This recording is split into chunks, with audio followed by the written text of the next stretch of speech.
شروع اللہ کے نام سے جو نہایت مہربان اور بے حد رحم والا ہے۔ پھر جب ہم اسے لے چلے اور سب نے مل کر ٹھان لیا کہ اسے غیر آباد گہرے کنویں کی تہہ میں پھینک دیں، ہم نے یوسف علیہ السلام کی طرف وحی کی کہ یقیناً وقت آ رہا ہے کہ تو انہیں اس ماجرا کی خبر اس حال میں دے گا کہ وہ جانتے ہی نہ ہوں۔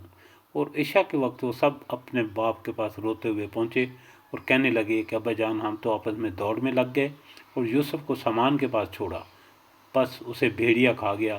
آپ تو ہماری بات نہیں مانیں گے، گو ہم بالکل سچے ہی ہوں۔ اور یوسف کے کتے کو جھوٹ موٹ کے خون سے آلودہ کر بھی لائے تھے۔ باپ نے کہا، یوں نہیں، بلکہ تم نے اپنے دل ہی سے ایک بات بنا لی ہے، بس صبر ہی بہتر ہے، اور تمہاری بنائی ہوئی باتوں پر اللہ ہی سے مدد کی طلب ہے۔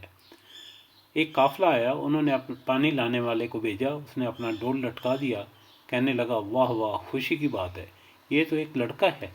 انہوں نے اسے مال تجارت قرار دے کر چھپا دیا، اور اللہ تعالیٰ اس سے باخبر تھا جو وہ کر رہے تھے، اور انہوں نے اسے بہت ہی ہلکی قیمت پر گنتی کے چند درہموں میں بیچ ڈالا۔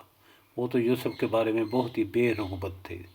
مصر والوں میں سے جس نے اسے خریدا، اس نے اپنی بیوی سے کہا، اسے بہت عزت و احترام کے ساتھ رکھو، بہت ممکن ہے کہ یہ ہمیں فائدہ پہنچائے، یا اسے ہم اپنا بیٹا ہی بنا لیں۔ یوں ہم نے مصر کی سرزمین میں یوسف کا قدم جما دیا کہ ہم اسے خواب کی تعبیر کا کچھ علم سکھا دیں۔ اللہ اپنے ارادے پر غالب ہے، لیکن اکثر لوگ بے علم ہوتے ہیں۔ اور جب یوسف پختگی کی عمر کو پہنچ گئے، ہم نے اسے قوت فیصلہ اور علم دیا۔ ہم نیک کاروں کو اسی طرح بدلہ دیتے ہیں۔ اس عورت نے جس کے گھر میں یوسف تھے، یوسف کو بہلانا پھسلانا شروع کر دیا کہ وہ اپنے نفس کی نگرانی چھوڑ دے، اور دروازے بند کر کے کہنے لگی، لو آ جاؤ۔ یوسف نے کہا، اللہ کی پناہ، وہ میرا رب ہے، مجھے اس نے بہت اچھی طرح رکھا ہے، بے انصافی کرنے والوں کا بھلا نہیں ہوتا۔